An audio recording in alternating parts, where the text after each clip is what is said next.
اس کا نام وہی ہے۔ کائنات کی ساخت پر غور کیا جائے تو چار بعد یہ چار دائروں پر مشتمل ہے۔ گزشتہ اسباب میں چار بعد چار دائروں پر تفصیلی بحث ہو چکی ہے۔ یہی چار بعد چار نہریں ہیں، نہر تصویر، نہر تجرید، نہر تشہیر، نہر تظہیر۔ ان چار بعد کے الگ الگ اوصاف ہیں۔ ان دائروں کا ہر زاویہ الگ الگ معنی رکھتا ہے اور ان دائروں کے دو رخ متعین ہیں۔ ایک رخ وہ ہے جو صعودی حالت میں متحرک رہتا ہے، ایک رخ وہ ہے جو نزولی حالت میں متحرک رہتا ہے۔ ان دائروں کا دوسرا زاویہ تصوف کی اصطلاح میں الگ الگ چار نام رکھتا ہے۔ پہلے زاویہ کا نام راہ ہے، دوسرے زاویے کا نام روح ہے، تیسرے زاویے کا نام رویا ہے، چوتھے زاویے کا نام روایت ہے۔ اس زاویے کی یہ چار اوصاف لاشعور سے تعلق رکھتے ہیں۔ جب ہم راہ کا تذکرہ کرتے ہیں تو وہاں کوئی تغیر نہیں ہوتا۔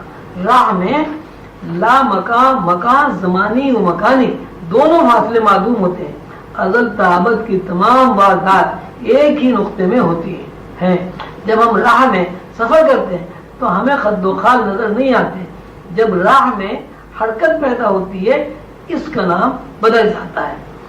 راہ سے مراد رے الف بڑی ہے، راہ ہے، اور جیسے ہی جیسے اس نقطے میں حرکت واقع ہوتی ہے یہ لفظ روح کہلاتا ہے۔ حرکت پیدا ہونے کے بعد اس نقطے میں زمانی مکانی فاصلے پیدا ہو جاتے ہیں۔ بالفاظ ذکر نقطے میں خد و خال ابعاد بن جاتے ہیں۔ مرشد کریم قلندر بابا اولیاء رحمت اللہ علیہ راہ اور زمانی فاصلوں کی حقیقت سمجھانے کے لیے مثال دیتے ہیں۔ فرماتے ہیں مجسم شکل و صورت، اگر مجسم شکل و صورت کے بارے میں اگر فکر کیا جائے تو اس طرح بات بنتی ہے کہ اگر کسی شخص کے سامنے سورج کا نام لیں، اگر ہم کسی شخص کے سنانے کو سورج کا نام لیں، آنن فانن ادراک اس کے ذہن سے سورج کا عکس گزرتا چلا جاتا ہے۔ اگر ہم کسی شخص کے سنانے کو سورج کا نام لیں تو آنن فانن اس کے ذہن سے سورج کا عکس گزرتا چلا جاتا ہے۔ اس بات پر غور کیا جائے تو یہ حقیقت منکشف ہوتی ہے، اس کے ذہن سے گزرنے والا سورج وہ سورج ہے جس سے وہ خارج میں روشناس ہے، وہ کسی اور سورج کو نہیں جانتا، وہ فقط اس سورج سے واقف ہے جو ذہن میں موجود ہے۔ اگر ہم اس شخص کو ایک نقطہ تسلیم کر لیں، جب تک اس نقطے میں حرکت نہیں ہے، جب یہ نقطہ راہ ہے، جب راہ میں حرکت واقع ہوئی تو اس کے ذہن میں خد و خال بنے، یہی خد و خال اور یہی ڈائمنشن اور نقطے کی یہی حرکت روح ہے۔ گویا روح انسانی ذہن سے حقیقت واردہ کی صورت میں متعارف ہے۔ ساری کائنات اسی قانون پر قائم ہے اور سارے موجودات میں یہ قانون یکساں طور پر جاری و ساری ہے۔ جب کوئی شخص حقیقت واردہ کو ذہن میں قائم کرتا ہے تو یہ تصور کی شکل اختیار کر لیتی ہے۔ اس کا مطلب یہ ہوا کہ راہ میں جب حرکت پیدا ہوئی اور حرکت روح بنی تو انسان کے اندر ایک شعور پیدا ہو گیا۔ راہ کے اندر پہلی حرکت یا روح کے اندر حقیقت والدہ کے متصل ہونے کو تصور کہا جاتا ہے۔ اس حالت کو رویا بھی کہتے ہیں۔ لیکن جب یہ تصور گہرا ہو کر بصارت کی سطح پر آ جاتا ہے تو رویت کہلاتا ہے۔ رویت دراصل اس کیفیت یہ اس واردات کا نام ہے۔ رویت دراصل اس کیفیت یہ اس واردات کا نام ہے۔ کسی شخص کی بصارت کے ساتھ کوئی شے مجسم شکل و صورت میں آ جائے، عام اصطلاح میں پہلے دائرے کو لاشعور، دوسرے دائرے کو ادراک، تیسرے دائرے کو تصور اور چوتھے دائرے کو شے کہتے ہیں۔ دراصل یہ اطلاعات کے چار زاویے، چار بعد، یہ چار دائرے ہیں۔ راہ کے اندر جب حرکت پیدا ہوتی ہے تو یہ حرکت دراصل شعور اور لاشعور کو جنم دیتی ہے۔ لاشعور سے جب شعور میں حرکت پیدا ہوتی ہے، کوئی شے ماہیت سے گزر کر تصور، ادراک سے گزر کر مجسم شکل و صورت بن کر آنکھوں کے سامنے آ جاتی ہے، اور یہ علم ہمیں علم لدنی کے ذریعے حاصل ہوتا ہے۔ علم لدنی دراصل ایک ایجنسی ہے جو علم حضوری اور علم حصولی دونوں کی حدیں قائم کرتی ہے. دونوں کی حدیں قائم کرنے کے بعد علم لدنی ہمیں علم حضوری اور علم حصولی کے طبعی قوانین سے روشناس کرتا ہے. اور علم لدنی سے ہم اس بات سے باخبر ہوتے ہیں تمام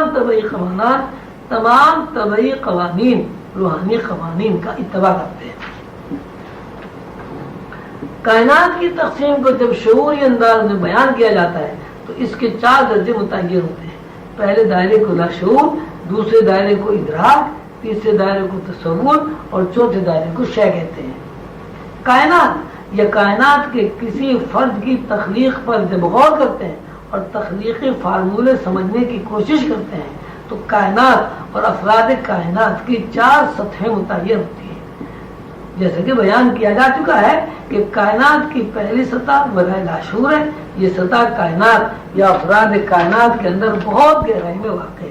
اس سطح میں اتنی زیادہ گہرائی ہے کہ اس سطح کے بارے میں، اس سطح کے اوصاف کی تشخیص کے بارے میں علم حاصل کرنا تقریباً ناممکن ہے. لیکن روحانی لوگوں میں ایسے لوگ وہ کم ہی صحیح موجود ہوتے ہیں کہ اس سطح کی گہرائی میں جو کچھ ہے یہ سطح کی گہرائی کے اوصاف ان کے سامنے آ جاتے ہیں. اس سطح کی گہرائی میں چونکہ براہ راست مشیت کام کرتی ہے اس لیے اس کے اوصاف کی تشخیص بہت کم ممکن ہے. وہی لوگ اس سطح کی صفات کو جان لیتے ہیں جو براہ راست مشیت کے تابع ہوتے ہیں، جن کے اوپر مشیت کا نزول ہوتا رہتا ہے. اس طرح بھی کہہ سکتے ہیں کہ پہلی سطح کے عارف لوگ وہ ہوتے ہیں جن کو علم القلم کی تعلیم حاصل ہوتی ہے. حضور قلندر بابا اولیاء کے ارشاد کے مطابق علم القلم کی تعلیم اللہ تعالیٰ خود دیتے ہیں. پہلی سطح کے بعد دوسری سطح آتی ہے. پہلی سطح جب نزول کر کے پہلی سطح کے بعد دوسری سطح آتی ہے. پہلی سطح جب نزول کر کے ابھرتی ہے تو نزولی حرکت نئے اور صاف کا مجموعہ بن جاتی ہے. اسی مجموعے کا نام لاشعور ہے. اس سطح کے اوصاف کی تشخیص بھی مشکل ہے لیکن پہلی سطح کے اوصاف کی تشخیص کے مقابلے میں آسان ہے. لاشعور میں جب حرکت واقع ہوتی ہے تو فرد کا شعور اس کا احاطہ کر لیتا ہے اور اسی احاطے کا نام تصور ہے. اور جب تصور اپنی سطح سے ابھر کر فرد کے سامنے آتا ہے تو اس کو ہم فرد کا شعور کہتے ہیں. اور فرد کا شعور اپنے بالمقابل چیزوں کو دیکھنے لگتا ہے. یہی وہ حالت ہے جو شے کو وجود بخشتی ہے. اسی وجود کو یعنی شے کو مختلف نام دیے جاتے ہیں. مختصر یہ ہے کہ کائنات کے ہر فرد کو 4 سطحوں سے گزرنا پڑتا ہے. جب تک کوئی فرد یا کوئی شے ان 4 سطحوں سے نہ گزرے اس وقت تک اس شے کی موجودگی زیر بحث نہیں آئے گی. اس بات کو اس طرح سمجھنا چاہیے کہ پہلے 3 مرحلوں میں شے کا تانا بانا تیار ہوتا ہے اور چوتھے مرحلے میں شے خد و خال کے ساتھ موجود کا درجہ حاصل کر لیتی ہے. شے کی حرکت یا کائنات کی حرکت 2 طرح واقع ہوتی ہے.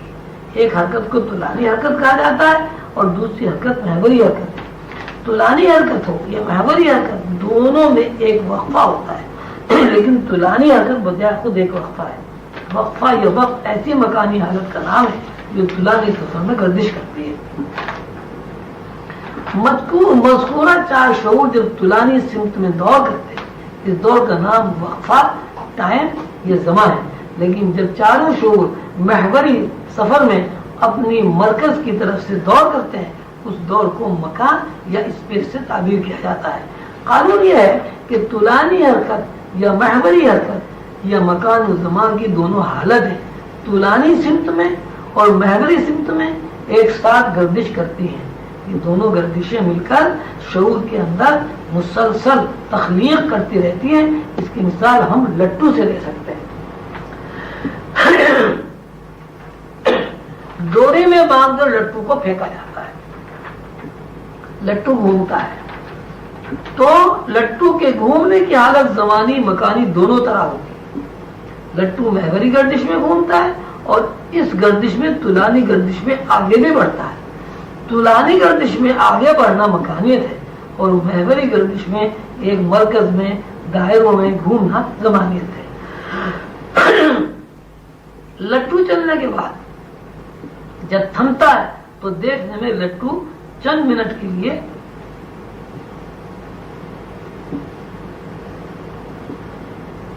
چلتا ہے. لٹو چلنے کے بعد جب تھمتا ہے تو دیکھنے میں لٹو چند منٹ کے لیے چلتا ہے. ساتھ ساتھ جس جگہ لٹو کی حرکت شروع ہوئی لٹو نے سفر کر کے کسی دوسری جگہ قیام کیا. طولانی اور محوری گردش دونوں مل کر زمانیت مکانیت کی تخلیق کرتی ہے.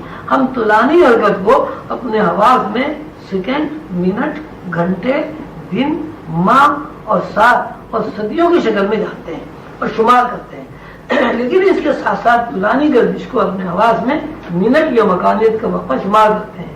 جب ہماری نظر آسمان پر اٹھتی ہے تو ہمارے حواس میں سیکنڈ، منٹ کے وقفے ٹوٹ جاتے ہیں، جبکہ ہمارا شعوری تجربہ ہے کہ ہم چند سو قدم آگے نہیں دیکھ سکتے. آسمان کی طرف نظر اٹھاتے ہیں، لاکھوں میل ہمارے سامنے ہوتے ہیں. چاند، سورج، ستاروں اور اجرام فلکی کو دیکھنا اس لیے ممکن ہے کہ ہم طولانی گردش کے ساتھ محوری گردش میں بھی سفر کرتے ہیں. یہ بات بتائی جا چکی ہے کہ طولانی گردش میں یا طولانی سفر میں جو گردش واقع ہوتی ہے گردش میں وقفہ مکانیت ہے. محوری سفر میں جو گردش واقع ہوتی ہے اس میں وقفہ مکانیت نہیں ہے. جب ہم سورج کو دیکھتے ہیں جو ہم سے 9 کروڑ میل دور ہے، دراصل ہم طولانی گردش کے ساتھ محوری گردش میں منتقل ہو جاتے ہیں اور طولانی کا وقفہ کم سے کم ہو جاتا ہے اور محوری گردش کا وقفہ زیادہ سے زیادہ ہو جاتا ہے. بہرحال ہم محوری گردش میں سفر کریں یا طولانی گردش میں سفر کریں، یہ دونوں گردشیں مل کر وقفہ کہلاتی ہیں. ان دونوں حرکتوں سے ہمارے حواس کے اندر ایک تغیر واقع ہوتا رہتا ہے. یہ تغیر ورائے بے رنگ، بے رنگ، یک رنگ اور کل رنگ کا مجموعہ ہے. یہ دراصل وہ 4 سطحیں ہیں جن کا ابھی بیان ہوا ہے. واحد میں سے اس تغیر کی شروعات ہوتی ہے. یہ تغیر خیال، تصور کی راہیں طے کر کے محسوسات کی صورت اختیار کر لیتے ہیں. تغیر اس زینے سے واپس آتا ہے، یعنی اسے محسوسات سے تصور، خیال اور واہمہ تک پلٹنا پڑتا ہے. واہمہ، خیال اور تصور یہ تینوں حالتیں طولانی کی ہیں. واہمہ، خیال اور تصور یہ تینوں حالتیں طولانی گردش کی ایک ہی صورت میں واقع ہوتی ہیں اور محسوساتی حالت محوری گردش میں واقع ہے. جس صورت میں طولانی گردش واقع ہوتی ہے محسوسات میں زمانی و مکانی دونوں تغیر ایک ہی نقطے میں واقع ہوتے ہیں. اس ہی نقطے کا نام